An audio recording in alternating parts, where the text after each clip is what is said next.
My name is Jonathan Harker. I am a lawyer and I live in London. About 7 years ago, some strange and terrible things happened to me. Many of my dear friends were in danger too. At last, we have decided to tell the story of that terrible time. Part of my work is to find houses in England for rich people who live in foreign countries. At the beginning of 1875, I received a letter from Transylvania, a country in Eastern Europe. The letter was from a rich man called Count Dracula. He wanted to buy a house near London. The Count asked me to find him an old house with a large garden. The price of the house was not important. I found him a large old house to the east of London. I wrote to the Count, and he agreed to buy it. There were many papers which he had to sign. To my surprise, Count Dracula invited me to visit him in his castle in Transylvania. "Bring the papers with you," he wrote in his letter. "I can sign them here." I was very busy and did not want to go. Transylvania was far away, and few English people had been there. There was another reason, too. I was going to get married in the autumn to my darling Mina. I did not want to leave England until we were married. But Mina said that I should go. "The Count is a rich man," she said. "You may be able to do more business with him.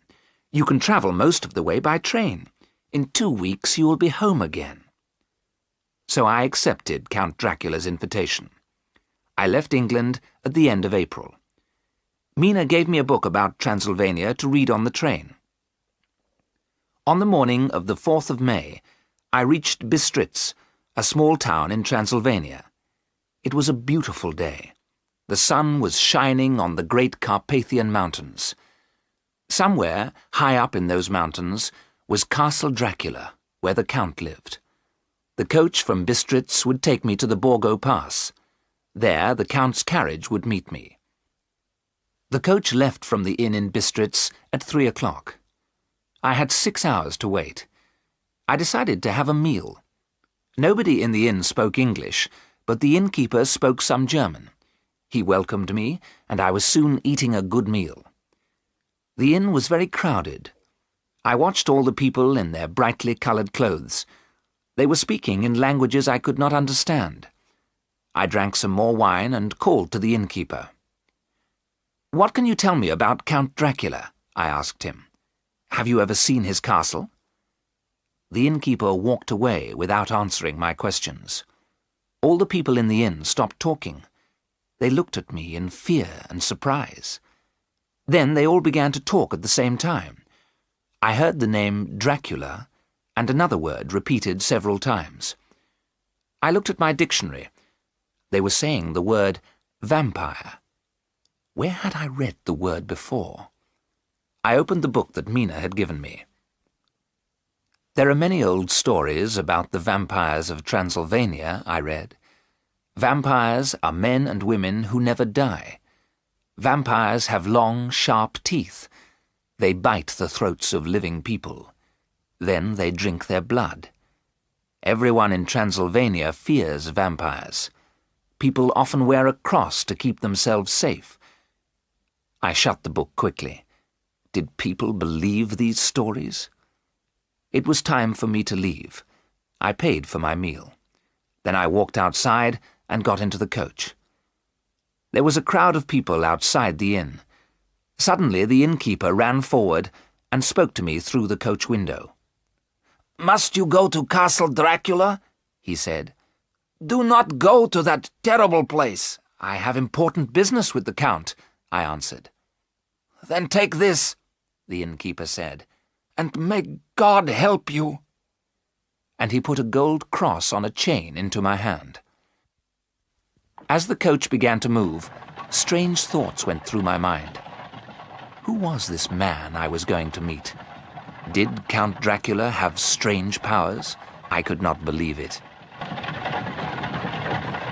The coach began to move more quickly. The sun shone on the trees and the water of little rivers. There was snow on the tops of the highest mountains. What a beautiful country Transylvania was. The mountains were closer to us now, and the road went higher and higher. Shadows grew longer as the sun began to go down behind the mountains. Then suddenly the light had gone. The mountains and sky were dark. The coach went faster and faster. I could hear a terrible sound. It was the howling of wolves. The moon was shining now. I could see dark shapes near the road. The coach went higher and higher, and now I could see a narrow road to the right. The coach stopped. We were at the Borgo Pass. Down the narrow road came a small carriage, pulled by 4 black horses. As the carriage stopped, its driver shouted, "I have come from Castle Dracula. Where is the Englishman?" "Here," I replied. The driver jumped down from the carriage. He took my bag and held me by the arm. In a moment, I was sitting beside him, and the black horses were galloping up the narrow road. The driver wore a black cloak, and his hat was pulled down over his face. The mountains were high black walls on both sides of us. We were going so fast that I had to hold on to the carriage with both hands. Black clouds covered the moon. The carriage had no lights, and I could see nothing. Wolves howled all around us. The driver laughed. As the horses went faster, I closed my eyes in fear. Then suddenly, the journey was over. The driver pulled me down from the carriage. He threw my bag beside me. In a moment, the carriage and the driver had disappeared. I had arrived at Castle Dracula. The picture sequence from the cinema has finished. You can look at it once more if you want.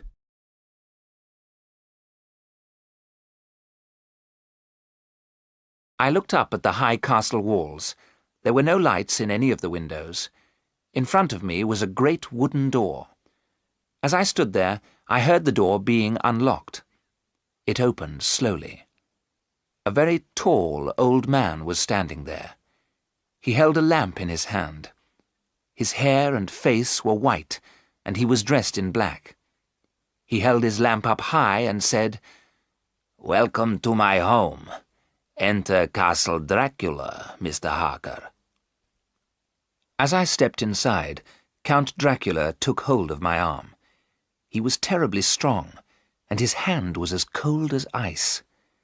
The Count locked the door carefully and put the keys into his pocket. I followed him down long passages and up winding stairs. I walked like a man in a dream. At last the Count opened a door and led me into a room without windows. I could see 2 open doors. Through one door I could see a bedroom. Through the other door I could see food and drink on a table. "When you are ready, my dear friend," the Count said, "I shall be waiting for you." In a few minutes I was sitting at the table. I was very hungry. The Count told me he had already eaten. Later we sat together near the fire. The Count spoke good English, and he asked me many questions. I was tired, and I began to feel very ill. The castle was completely silent, but outside the wolves were howling. "Can you hear the children of the night?" the Count said quietly. "Listen to their music." Count Dracula's face was very close to mine. The fire made his eyes shine with a red light. There was an unpleasant smell in the room. I wondered what it was. The Count smiled. He had very red lips, and his teeth were long and sharp. "You are tired," he said. "It is time for you to sleep." That night I had strange and terrible dreams. In my dreams I heard the sound of wolves and strange laughter. When I woke up, it was late in the morning. There was fresh food in the other room, and a note from the Count on the table. "I have to leave you alone today," I read. "You can go anywhere in the castle, but some doors are locked. Do not try to open them. D." I saw no one all day, but I found the Count's library. It was full of books about England, and I spent the day reading them. I was still reading when Count Dracula returned in the evening. "These books are my good friends," he said. "They have taught me a lot about your country, and now I have you, Mr. Harker, to talk to." "You speak English well, Count," I said. The Count smiled and showed his sharp white teeth. "You must tell me about my new house," he said, "and you have papers for me to sign." I showed Count Dracula the maps and photographs I had brought with me. "The house is about 22 kilometres to the east of London," I told him. "It is large, and parts of it are very old." "Good," said the Count. "I have always lived in an old house. I could not live in a new one." "The gardens have a high wall around them," I went on. "This is a photograph of the chapel. It is the oldest part of the house." "So I shall be near the tombs of the dead," said Count Dracula quietly. He held the photograph in his hand. For the first time, I noticed his long, pointed nails. The Count went on talking all night long. Once I must have fallen asleep. I sat up suddenly. Count Dracula was leaning over me. His breath had a terrible smell. What did it remind me of?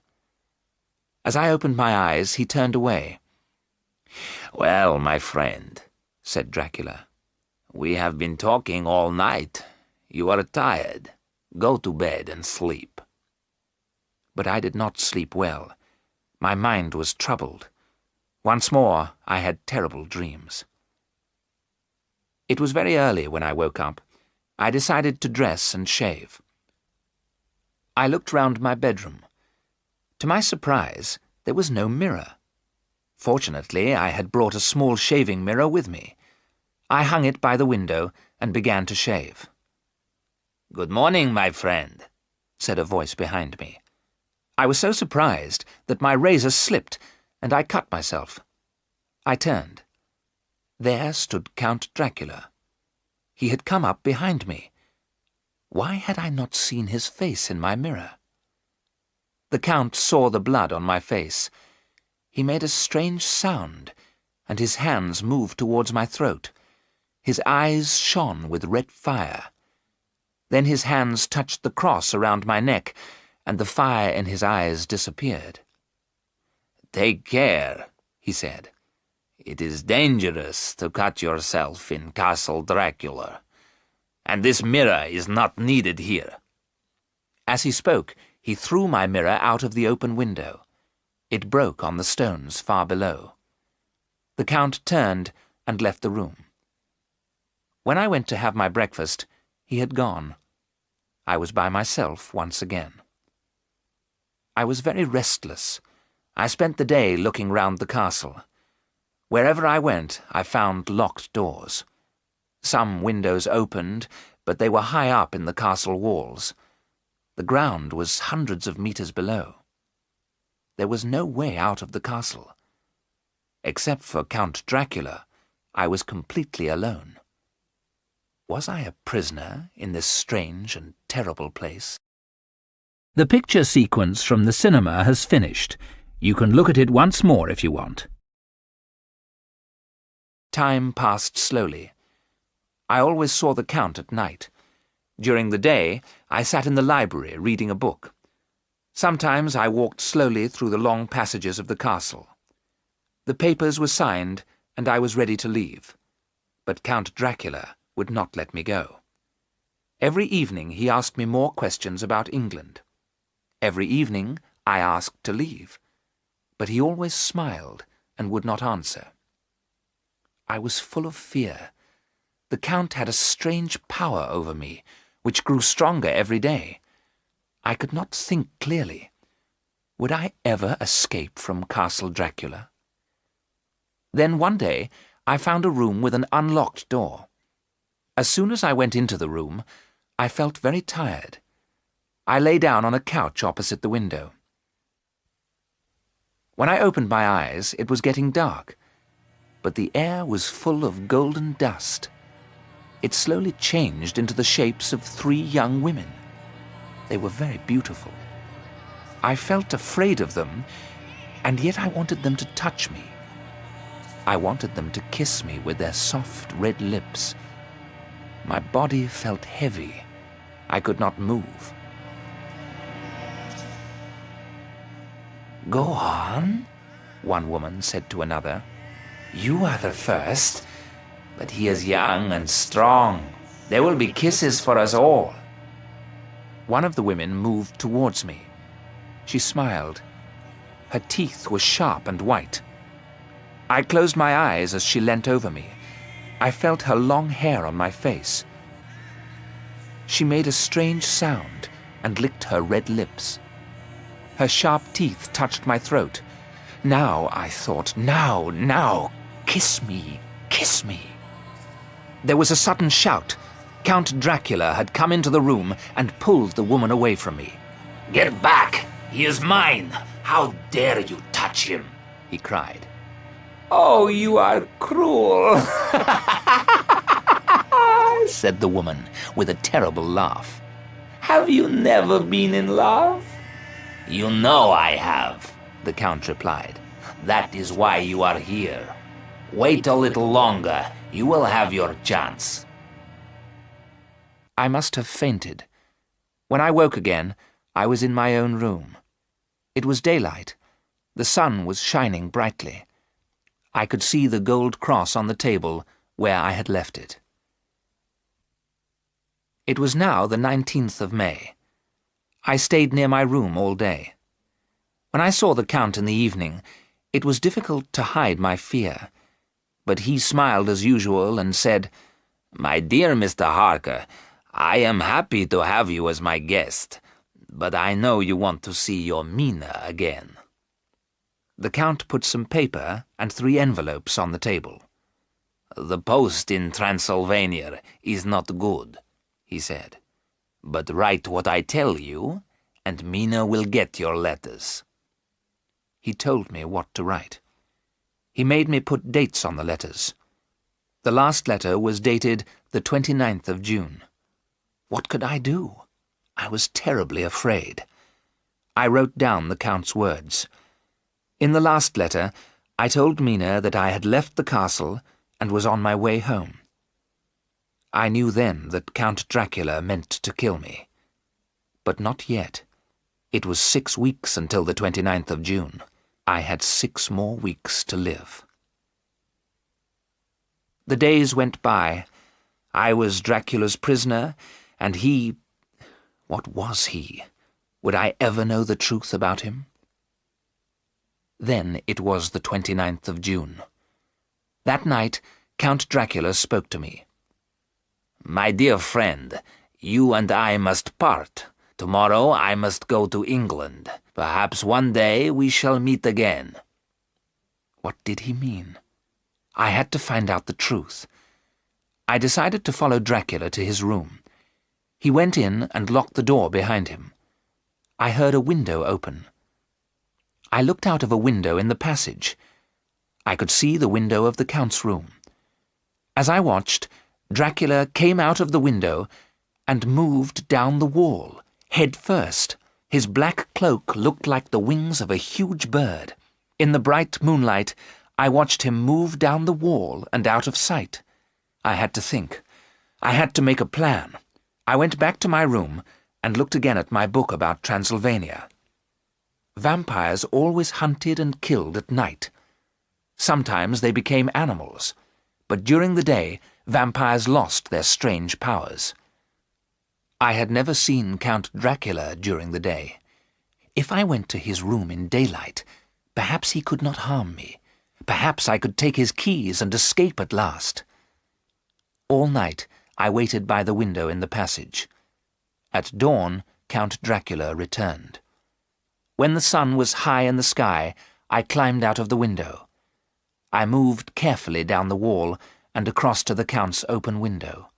There was nothing in the room except a great heap of golden coins. One door was locked, but the second one opened, and I went through it. A stone stairway went down and down to a long passage. I was in an old chapel. The stones in the floor had been taken away. There were great holes where the earth had been. The chapel was full of wooden boxes, 50 of them. Their lids had not been fixed on. Each box was full of earth. One box was covered, and I lifted the lid. There, on a heap of earth, lay Count Dracula. His white hair was now dark grey. His thin white face was fat and red. Fresh blood ran from his lips, and there was a terrible smell. The smell of blood. The vampire was resting after his meal. His eyes were open, but he did not move. I could see his long white teeth. At that moment, I heard shouts and the sound of many feet.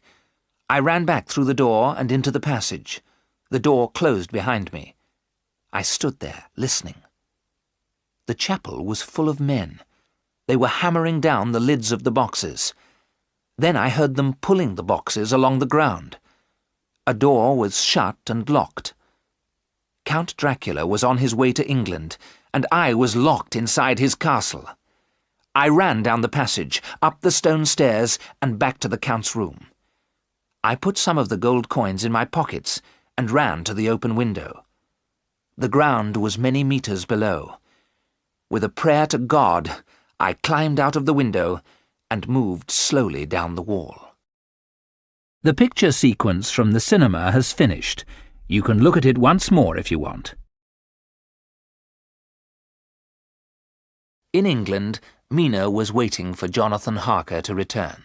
His letters to her from Castle Dracula had been short and strange. Mina was worried. Was Jonathan ill? Why did he not return to England? In the middle of July, Mina was invited to stay with her friend, Lucy West. Lucy and her husband Arthur lived in the little town of Hythe by the sea. Arthur West was a doctor. Arthur is in Amsterdam, Lucy wrote. He is staying with Professor Van Helsing, his old teacher. Come and stay with me until your Jonathan returns. Hythe is not far from London. The sea air will be good for you. Mina travelled down to Hythe the following day. The weather was good, and the two young women went out walking every day. Sometimes they walked by the sea, but most of all Lucy liked to walk to the old church on the hill. She enjoyed sitting in the quiet old churchyard. Mina and Lucy slept in the same bedroom. One night, near the end of July, Mina woke up suddenly. Lucy was walking out of the bedroom door, but she was fast asleep. Mina took her friend back to bed. Lucy did not wake up, and in the morning she remembered nothing. On the 8th of August, the weather changed. Black clouds covered the sky. The air felt heavy, and there was a thick mist over the sea. The storm came soon after midnight. Lucy was very excited by the thunder and lightning. She sat by the window all night looking at the sea. By morning, everything was quiet. But there was a mist over the sea. Lucy's servant told the two friends that a ship had been wrecked on the shore. "Was it an English ship? Are the poor sailors safe?" Lucy asked her. "It was a Russian ship," the woman replied. "It had come from a place called Varna. There was something very strange about the ship. There was no one on it, living or dead. But as soon as the ship touched the shore," the woman went on, "a huge dog jumped down. It ran away up the hill. There was another strange thing, too. The ship was full of big wooden boxes. Some men came from London and took them away. When the boxes were taken off the ship, one of them broke open. It was full of earth." "Who would bring earth all that way? I cannot understand it." Lucy's face had gone white, but her eyes were shining. "Let's walk up to the church, Mina," she said. "Perhaps we shall find the dog." But the churchyard was empty, and no one had seen the animal. That night, Mina heard a noise and woke up. Lucy's bed was empty, and the bedroom door was wide open. Lucy was nowhere in the house. Mina put on her clothes and her shoes. Then, taking shoes and a shawl for Lucy, Mina ran out into the silent street. Where had Lucy gone? Mina looked up and down the empty street. Was Lucy in the churchyard? Mina ran up the hill and stopped for a moment at the churchyard gate. Yes, there was Lucy. Was there something moving behind her? Mina thought she saw a white face and 2 red eyes. But when she reached Lucy, her friend was alone. Lucy was half asleep. Mina put the shawl round her friend and took her back to the house. When Mina was putting her to bed, she saw 2 red marks on Lucy's throat. Mina wondered what had made the marks, but she said nothing to Lucy. From that time, Lucy became paler and paler. Her pretty face grew thin and white. Mina knew her friend was ill. She wanted to send Arthur a telegram, but Lucy would not let her. "Arthur is doing some important work in Professor Van Helsing's hospital," Lucy said. "I do not want to worry him." But every night Lucy left her bed while she was asleep. Mina had to lock the bedroom door to keep her friend safe. One night, Mina found Lucy leaning out of the open window. A huge black bird was sitting beside her. When Mina moved near, the bird flew slowly away. Lucy was fast asleep, but she was holding her throat. The 2 marks were still there.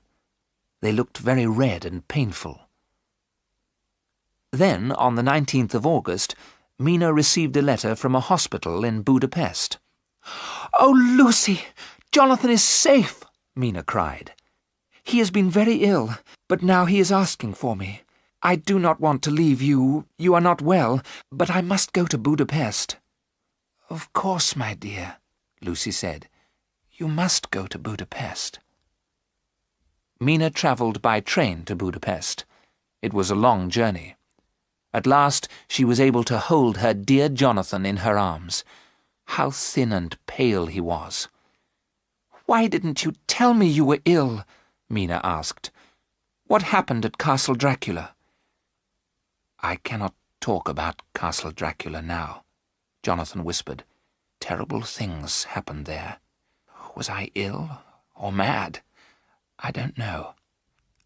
I can't tell you about it now. I will tell you all about it later." "Jonathan," Mina said, "forget what has happened. You must get well. Then we will begin our new life together."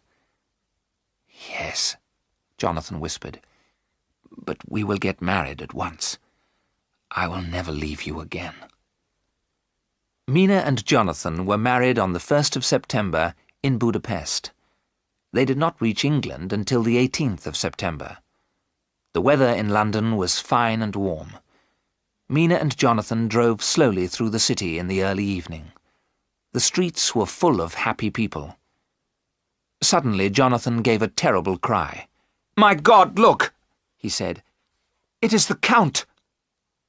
Jonathan pointed at a tall man who was talking to a beautiful young woman. The man had a cruel white face. As he smiled, Mina saw his red lips and sharp white teeth. "Count Dracula is here in London," Jonathan cried. "I was not mad. Those things did happen in Castle Dracula." "Please, Jonathan, you will be ill again," Mina said. "The Count has a house near London. Why shouldn't he be here?" "There is terrible danger," Jonathan told her. "I will tell you all about it when we get home." As they drove up to their home, a servant opened the door. She held out a telegram. "This has just arrived, madam," she said. The telegram was from Dr. Arthur West, Lucy's husband. As Mina read it, her eyes filled with tears. The message was very short. "My dear wife is dead. She was buried yesterday. Arthur." "Lucy dead? I can't believe it," Jonathan said quietly. "How did it happen?" "Arthur must come and stay with us," Mina said. "I'll send him a telegram at once." That night, Jonathan told Mina all about Castle Dracula. He told her the terrible things that had happened there. And now Count Dracula was in England. What was he planning to do? The picture sequence from the cinema has finished. You can look at it once more if you want. When Arthur West arrived at the Harkers' home, he was dressed all in black. His face was pale and sad. The three friends had many things to talk about. After dinner, Mina spoke to him quietly. "Arthur, dear, Lucy's death has been a great shock to us both. Can you tell us how she died?" "I returned from Amsterdam about a week after you left Hythe," Arthur replied. "By that time Lucy was very ill. Her face was pale, and she was very thin. I examined her, but I could not find anything wrong." "Was Lucy still leaving her bed at night? Was she still walking in her sleep?" Mina asked. "Yes," Arthur said, "and she began to have strange dreams. She saw red eyes and golden dust moving in the air." "Golden dust," Jonathan repeated slowly. "Is the Count at work already?" Go on, Arthur. I will tell you my story later." "The dreams worried me," Arthur went on. "I sent a telegram to Professor Van Helsing in Amsterdam. He came to Hythe immediately. When Van Helsing arrived, Lucy was too ill to get out of bed," Arthur told his friends. "Van Helsing examined her with great care. He told me that Lucy had lost a lot of blood. She needed a blood transfusion to save her life. I told the professor to take the blood from me." "Oh, God," Jonathan said quietly. "Were there any marks on Lucy's throat? Small red marks?" Arthur looked very surprised. "Yes, there were. How did you know?" he said. "The marks worried the professor very much." "Did the blood help Lucy?" Mina asked. "Yes, she looked better at once," Arthur replied, "and she had a quiet night. In the morning she was well and happy. Van Helsing visited her and brought lots of garlic plants." "Then the professor knew," Jonathan said quietly. "Knew what?" Arthur asked.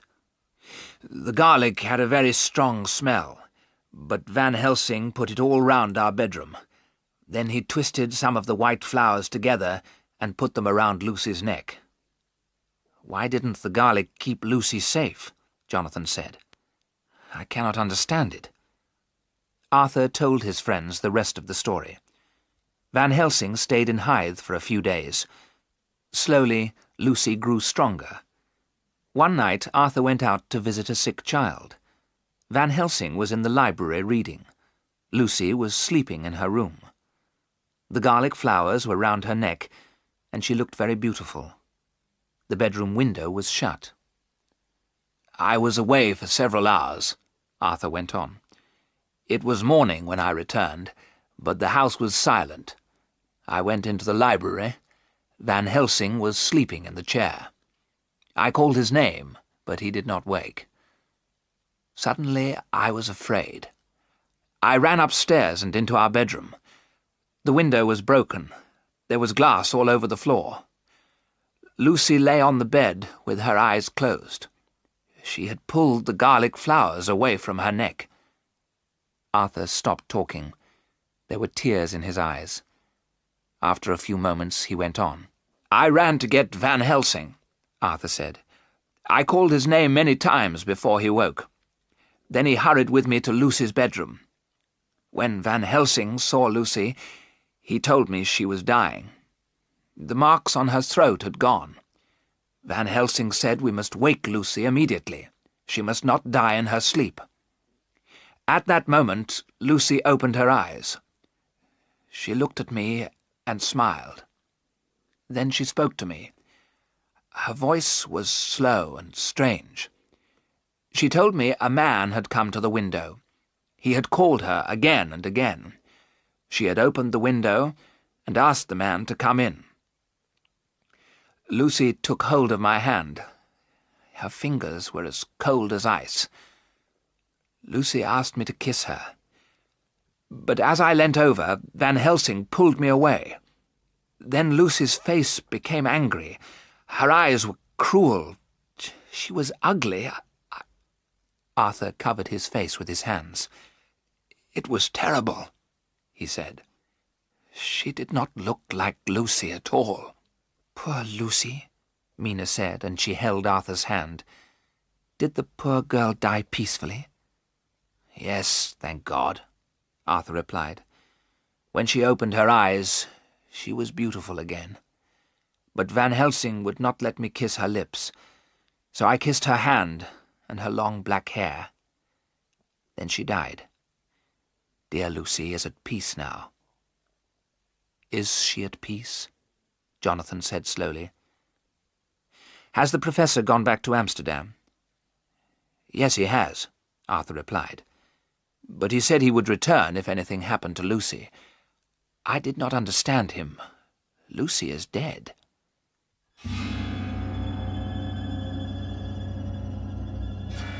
Mina looked at her husband.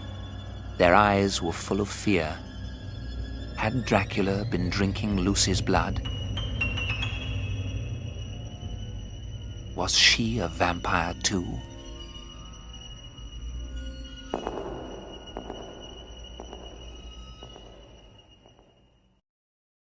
The picture sequence from the cinema has finished. You can look at it once more if you want. After a few days, Arthur West returned to his lonely house in Hythe. Jonathan and Mina did not say anything to Arthur about their fears, but they read the newspaper carefully every day. Then one morning, Jonathan saw these words: "The beautiful lady of Hythe." The young mothers of Hythe are very afraid. Something very strange is happening in this little town by the sea. Some young children have disappeared from their homes. When they were found, the children were safe, but they all told the same strange story. They had met a beautiful lady with long black hair. She had smiled at them and kissed them. All the children were found again in the old churchyard on the hill. They were very pale, and they all had small red marks on their throats. Who had taken them there? Was it the beautiful lady? What had made the marks on the children's necks? There have been no answers to these questions. "Is Lucy the beautiful lady?" Mina asked. "Are the little children her first victims?" "I'm afraid they are," Jonathan answered. "I will send a telegram to Van Helsing at once. He is the only man who can help us, and poor Lucy too." Professor Van Helsing left Amsterdam as soon as he received the telegram. He went at once to the Harkers' home in London. Mina welcomed the old man with tears in her eyes. "Thank you for coming so quickly," she said. "We do not have much time," Van Helsing answered. "I will do all I can to help." That night, Jonathan told the professor about Castle Dracula. The professor asked many questions. "You were lucky to get away from Castle Dracula," the professor said at last. "Vampires have terrible powers. Count Dracula is the most powerful of them all." "And I helped him to come to England," Jonathan whispered. "What does he plan to do here? Can we stop him?" "Let me tell you all I know about vampires," Van Helsing answered. "I have studied their history and read many books about them. Some vampires are hundreds of years old. They live on blood, which they take from living people. But vampires stay alive after they have been buried. Their victims die when they have lost all their blood. Then they become vampires too." "That is what happened to poor Lucy," Mina said sadly. "How can we help her? Is there anything we can do?" "We have to do 3 things to stop the vampire," Van Helsing replied. "First, we must open Lucy's coffin. Then we must hammer a sharp piece of wood through her heart. Lastly, her head must be cut off. Then she can rest forever." "Dear Lucy, how terrible," Mina said quietly. "How can we tell poor Arthur?" "We must go to Hythe at once, Mina," the old professor said. "We must help Lucy as quickly as we can. We all loved her. We are the only ones who can help her." "I shall be happy to help," Jonathan said quietly. "After we have helped Lucy, we must fight the Count himself," the professor said. "No one in England is safe until the greatest vampire of all is destroyed." The three friends left immediately for Hythe. They told Arthur that Lucy had become a vampire. At first he was very angry, but Jonathan told Arthur what had happened at Castle Dracula. Then Arthur knew that their terrible story was true. Arthur, Jonathan, and Van Helsing went to the churchyard late that night. Lucy West had been buried in the family vault in the churchyard. The professor was carrying a large bag. Arthur opened the vault with his key. The three men stood quietly around Lucy's coffin. "Look carefully," the professor said. "The vault has not been opened since Lucy's funeral, has it? Now watch." Then, with a long piece of iron, Van Helsing began to open Lucy's coffin. "There," he said as he lifted the lid. At first, Arthur did not want to look. Lucy had been dead for nearly 2 weeks. Then he gave a terrible cry. "My God! The coffin is empty!" he shouted. "Where is my wife?" "I can answer that," Jonathan said quietly. "Lucy needs blood. She is looking for another victim." "It is true," Van Helsing said. "Let us wait in the churchyard for Lucy to come back." They left the vault, and Arthur locked it again. Van Helsing led them to a dark part of the churchyard. They waited. The time passed very slowly. Then, in the moonlight, they saw something white move towards Lucy's vault. Arthur gave a cry and stepped forward. "My God, it is Lucy!" he shouted. The thing turned its head and looked straight at them. The moon was very bright, and the three friends could see everything clearly. What they saw filled them with fear. Yes, it was Lucy. Her face and long dark hair looked the same, but the eyes shone with a terrible red light. Blood was running from her red lips onto her white dress. She smiled, and they could see her sharp white teeth. "Arthur, my love, come to me," she whispered. She held out her hands and walked towards him. "Come to me now, and never, never leave me." Arthur took another step forward. Lucy opened out her arms to hold him. Van Helsing ran in front of Arthur and held up a large cross. When Lucy saw the cross, she stopped smiling. Her face became cruel and angry. She made a noise like an animal and ran towards the vault. It was shut and locked, but the vampire disappeared inside. "Oh, God! Was that terrible thing my Lucy?" Arthur cried. "That is not the dear woman you loved," Van Helsing told him. "It is the vampire that is using her body. But if we are strong, we can help Lucy to rest peacefully. Give me my bag, Jonathan." They entered the vault again. It was almost dawn. When Van Helsing opened the coffin, they saw the vampire. Her eyes were open, and she smiled at them. It was a terrible smile. Van Helsing opened his bag. He took out a long, sharp stake and a hammer. Then he looked at Arthur. "I shall hold the stake and point it at her heart," the professor said. "Then, as we pray, hammer it down." With a last look at the thing in the coffin, Arthur raised the hammer. He brought it down, once, twice, many times.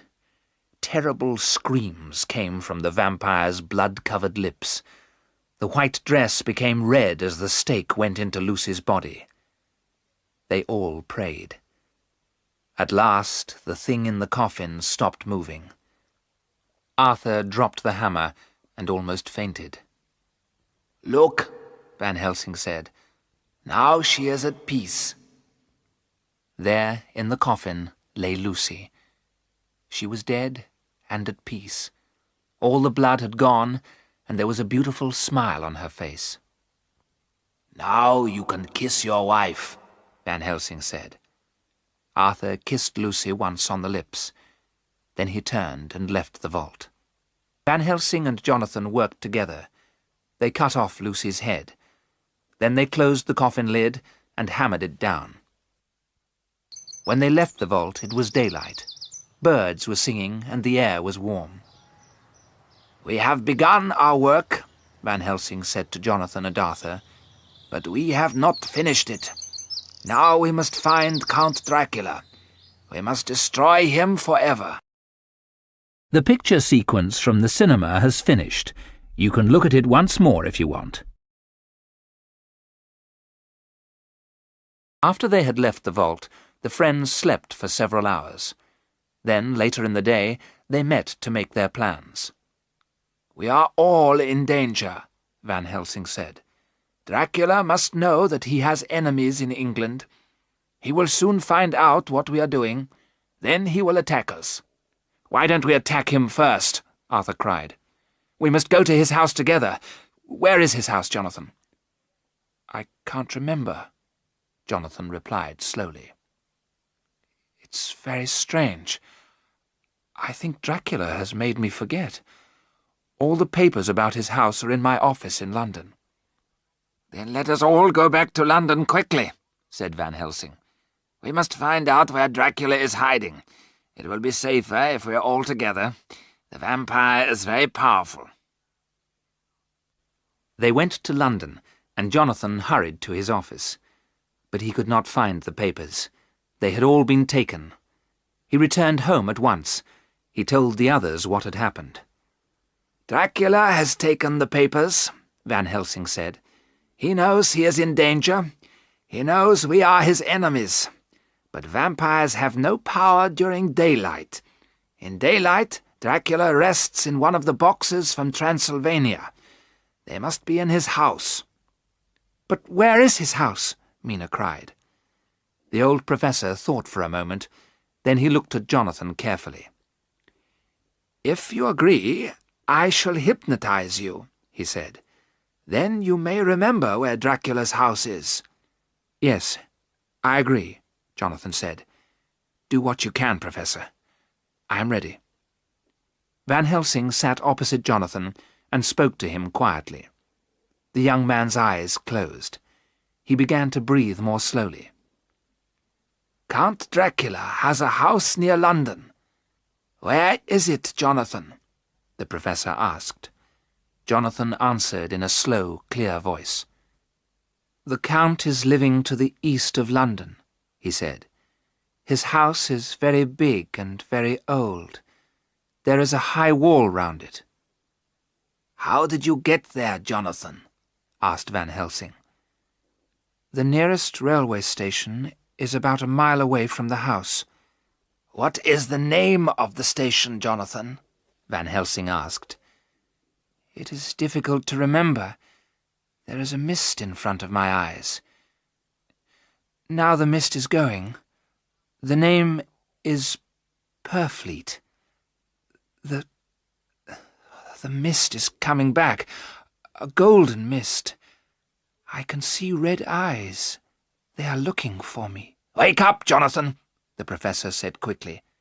Jonathan opened his eyes. "You are in danger," Van Helsing said. "Dracula knew what I was doing. We do not have much time." "What shall we do?" Arthur asked. "We must get into Dracula's house and look for the boxes of earth," Van Helsing replied. "You must stay here, Mina. Don't leave the house. Dracula is not far away. Remember what happened to Lucy." "We cannot leave Mina here on her own," Jonathan cried. "She will be safe," the professor said. No vampire can enter a house unless he is invited in. Lucy walked in her sleep, and Dracula met her in the churchyard. Stay in the house, Mina, and you will be safe." The three men left the Harkers' house in the afternoon. The things they needed were in their bags. They went by train. When they reached Purfleet Station, the professor asked a few questions. A man at the station was able to answer them. A tall, dark stranger had bought a big house not far from the station. Later, 50 huge boxes had been sent to the house. The stranger was living there alone. The three friends were sure that the stranger was Dracula. Very soon they were on the road to the house. As they walked, they became more and more tired. At last they reached the old house, but the daylight had almost gone. Van Helsing looked at his friends. "It is dark. We are late," he said. "Dracula will have left the house. While he is away, we will destroy his resting places." The high wall of the garden was broken in one place. They were able to climb it easily. The garden was silent and empty. The house was dark. At the back of the house they found a broken window. They were soon inside. The old house was full of dust. The air smelt unpleasant, and it was very cold. Every room was empty. Then, at the end of a long passage, they found a large wooden door. The key was in the lock, and Van Helsing turned it slowly. There was a terrible smell that reminded Jonathan of Castle Dracula. "This place smells of blood," Arthur West whispered. As he held up his lamp, rats ran away from the light. Some steps went down to the old chapel. There, on the cold, wet stones, were the wooden boxes. "Those are the boxes I saw in Castle Dracula," Jonathan said quietly. "We must work quickly," the professor said, opening his bag. "Dracula must not find us here. Inside every box we will place some holy bread. Then the vampire will be in our power." The men worked for many hours. One by one the boxes were opened. Then holy bread was placed on the earth inside. The lids were hammered down. The two young men worked together. Old Van Helsing stood by the open door at the top of the steps. He held a cross in his hand. Jonathan and Arthur had one more box to open. Suddenly Van Helsing gave a cry. "The Count! The Count!" he shouted down to them. "The vampire is coming back! We have no more time! Leave the last box and follow me!" One box was left unopened. Jonathan and Arthur ran up the stone steps and after the professor. As they reached the broken window, they heard a terrible cry. They turned quickly. Count Dracula was coming towards them. His face was white and angry. His eyes shone with red fire. When the vampire saw Jonathan, he jumped at him like a wild animal. But Van Helsing stood in front of Jonathan and held up his cross. Dracula stepped back. "You cannot stop me," he cried out. "I am Dracula. I have lived and fought my enemies for hundreds of years. I have fought armies. How can 3 men stop me now?" Suddenly the house was full of strange mist. The three friends got out of the window and ran across the garden. They found the broken part of the wall and climbed over. In the road, the air was clear. The moonlight shone on the men's white faces. "Come," said Van Helsing. "We must get back to Mina. She may be in danger." The three friends hurried to the little station. They caught a train to London. When they reached Jonathan's house, it was quiet. Jonathan unlocked the front door, and the three men went upstairs to their own bedrooms. Jonathan opened his door quietly, and then he gave a terrible cry. His friends ran into the room after him. The bedroom window was wide open, and moonlight was shining into the room. Mina was on the balcony, and a dark shape was leaning over her. It was Count Dracula. One of his hands held the back of Mina's neck, the other held down her hands. But the vampire was not drinking Mina's blood. No, it was more terrible than that. Dracula was holding Mina's face to a long cut on his chest. He was making her drink his blood. The vampire turned his head. His eyes burned with a terrible red light. Blood was dripping from his red lips and long white teeth. The vampire had already taken his meal of blood. Dracula gave a cry of anger, but Van Helsing was ready for him. The old doctor held his cross up high. A cloud covered the moon. It was suddenly dark.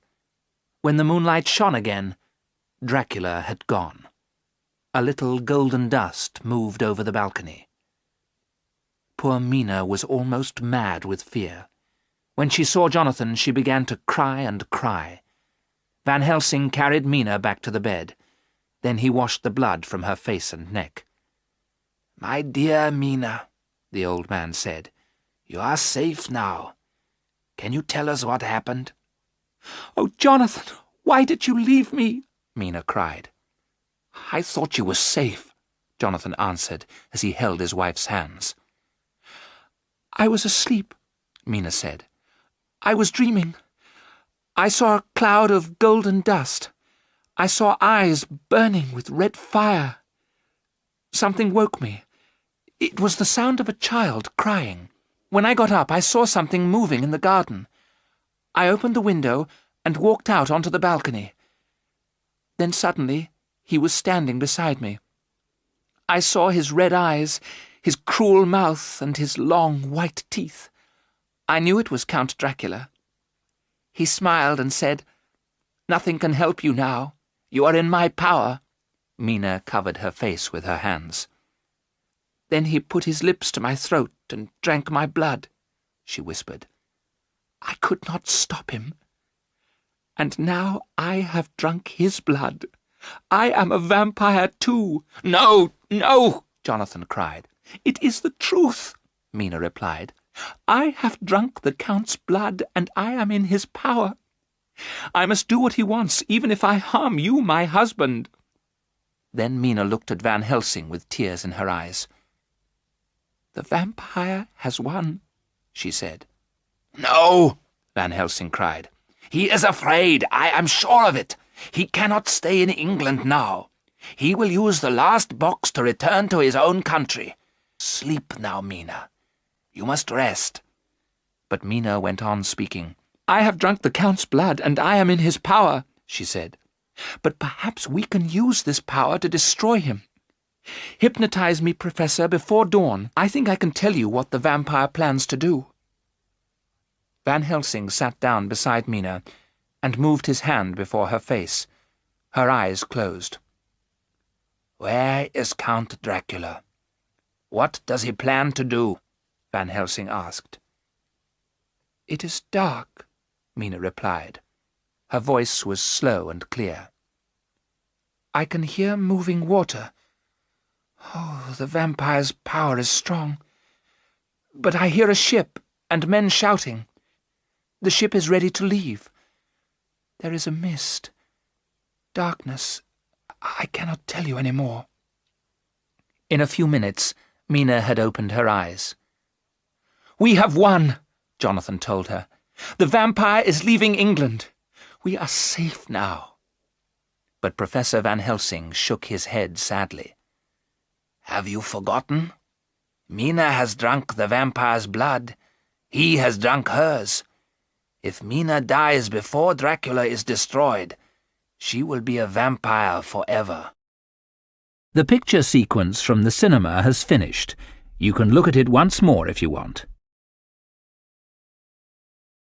Count Dracula's plan had failed. The vampire was returning to his own country.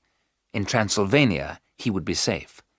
If the vampire reached Castle Dracula, he could rest and grow strong again. And while he lived, Mina was in terrible danger. Count Dracula had to be destroyed before he reached his castle. Arthur and Jonathan went to the port of London the next day. They found that a ship called the Queen Catherine had left for Varna. Varna was a port on the Black Sea. Dracula had travelled from Varna in July. When it was dark, a tall man had carried a huge wooden box onto the Queen Catherine. The man was Count Dracula. A thick mist had covered the ship before it sailed, and Dracula was in the box. The three men began to make their plans at once. Mina was resting in her room. "Vampires cannot cross water without help," the professor explained. "But Dracula is traveling by ship because it is easier. He will not have to move his box until the ship reaches land. When the ship reaches Varna, Dracula will wait for darkness. Then he will carry the box from the ship. Later, the box, with the Count inside, will be taken to Castle Dracula. There, the vampire will be safe." "Then we must follow him," Arthur cried. "We must—" Van Helsing held up his hand. "Before we decide what to do," he said, "I have something to tell you. Mina must not know our plans." "Why not?" Jonathan cried angrily. "Dracula has harmed her most of all." "But the vampire has power over Mina," the professor replied. "Perhaps he knows what she is thinking. Anything we tell her, he will know." No one spoke. Van Helsing and Arthur looked at their friend sadly. "You are right," Jonathan said at last. "I will not tell Mina anything." "Then let us follow Dracula," Arthur said. "I have money. We could hire a small, fast ship and—" "No, we must follow Dracula by land," Van Helsing replied. "He will make the ship go quickly. But the ship will take 2 weeks to reach Varna. By land, we can get there in a few days." "So we shall be waiting for him when he reaches Varna," Jonathan said. "No, not you, Jonathan," Van Helsing said. "You must stay here and look after Mina." As he spoke, the door opened. Mina stood there. Her face was pale.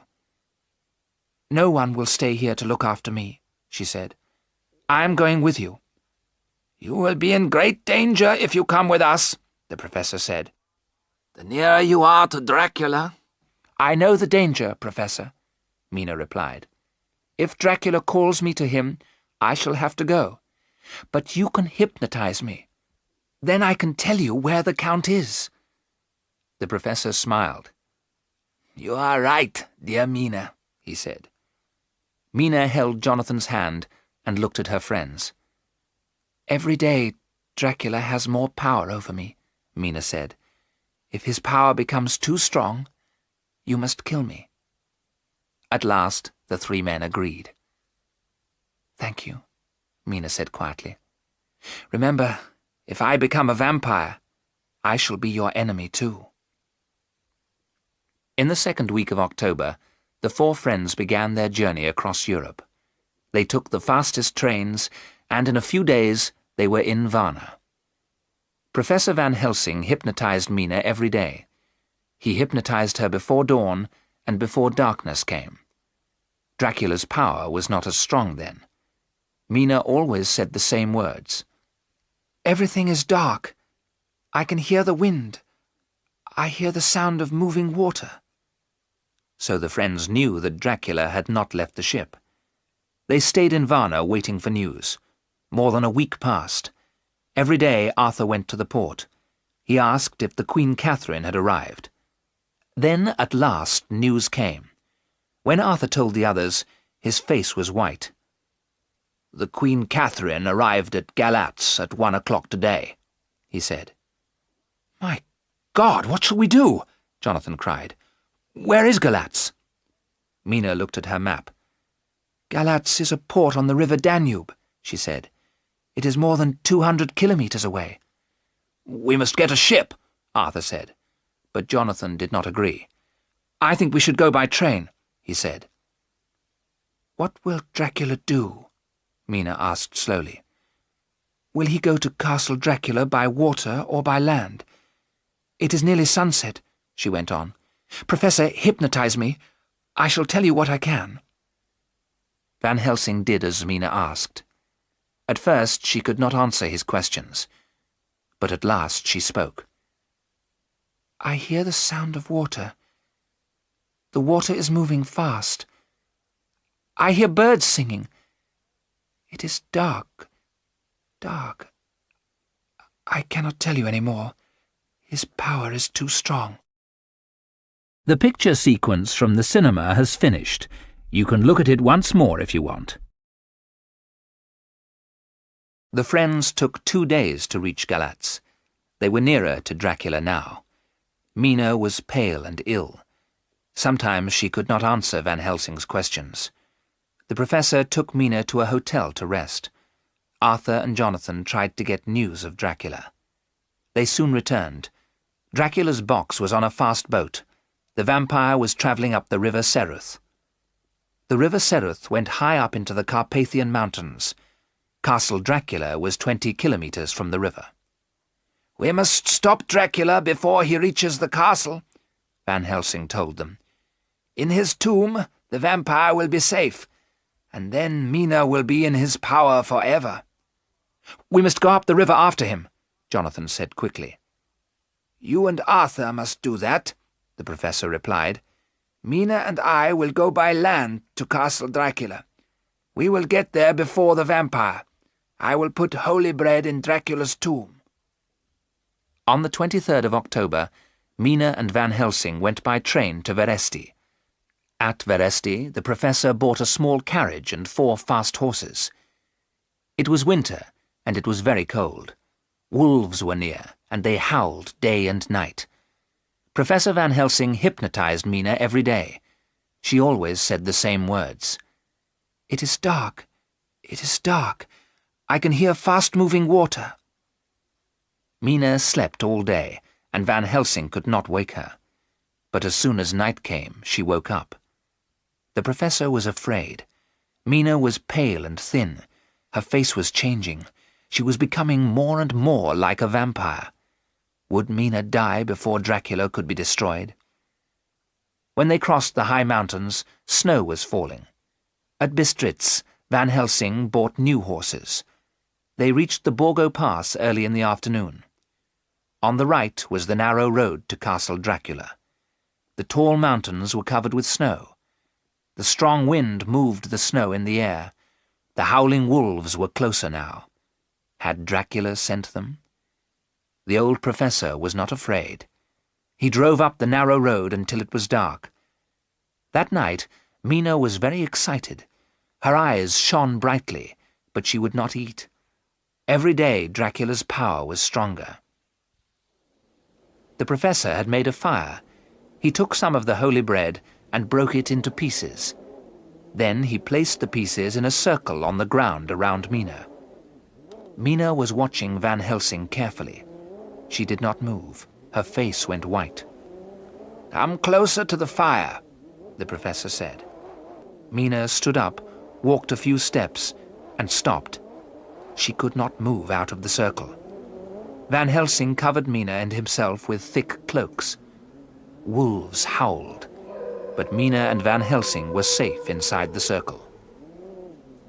The snow went on falling. It moved round and round in the wind, and then there was mist and snow. As the mist moved in the wind, it changed into 3 beautiful women. They were the 3 vampires that Jonathan had seen in Castle Dracula. They laughed and called to Mina from outside the circle. "Come, sister, come," they cried. "You are like us now." But Mina turned away, and the vampires could not enter the circle. They called to Mina all night, but when the dawn came, the beautiful women changed back into mist.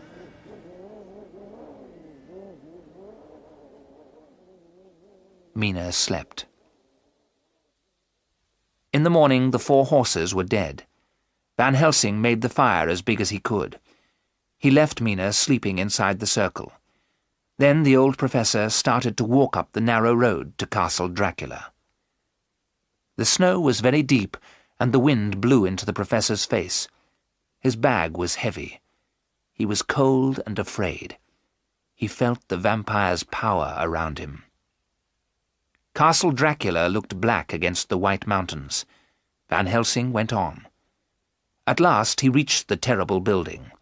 When he came to the chapel door, it was wide open. But the air inside smelled terrible, and he could not breathe. The chapel was full of old tombs. One tomb was bigger than the others. On it was written the name Dracula. When Van Helsing opened the tomb, he saw it was empty. The professor opened his bag. He took out some holy bread. He put the bread inside the tomb and closed the lid. The vampire would never enter it again. Then Van Helsing found the tombs of the 3 women vampires. They looked very beautiful. Their eyes were open, and they smiled at him. The old professor looked at them for a moment, but then he remembered Lucy. He took sharp stakes and hammered them through the vampires' hearts. How they screamed as he hammered down the stakes. But when the professor cut off their heads, the vampires changed. There was nothing in the tombs but dust. Then Van Helsing left that terrible place. Slowly he walked down the road to Mina. "My husband is near," Mina called out. "Quickly, I must go to Jonathan." The snow had stopped falling. The air was clear and cold. It was almost sunset, and the sun was red in the sky. To the north, Castle Dracula was a great black shape on the side of the mountain. Far below them, the river Seruth was black against the snow. They could see a narrow, winding road which went up the side of the mountain. Along this road, a cart was moving quickly. On the cart was a huge wooden box. Dracula was returning to his castle. Professor Van Helsing put his arm around Mina, but she was not afraid.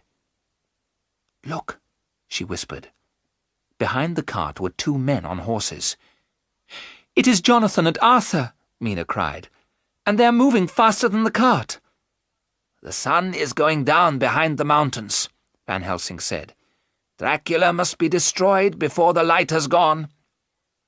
Jonathan and Arthur were galloping faster and faster. Their shadows were long and black on the snow. At last the 2 friends reached the cart. The driver tried to hit Arthur, but Jonathan pulled the man down from the cart.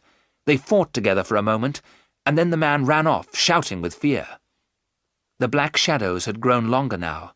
The light had almost gone. Was there time to destroy the vampire? Jonathan jumped onto the cart. He pushed the huge wooden box down onto the snow. The box broke open.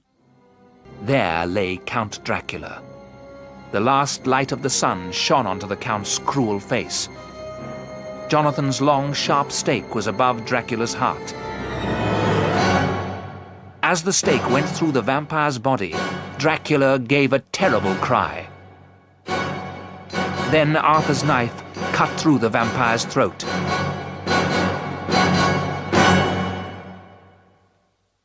There was silence. But there was no blood on the snow. Count Dracula's body was a heap of dust. Mina ran down the road, and Jonathan took his dear wife in his arms. The vampire was dead. The years of blood and fear were over. The picture sequence from the cinema has finished. You can look at it once more if you want.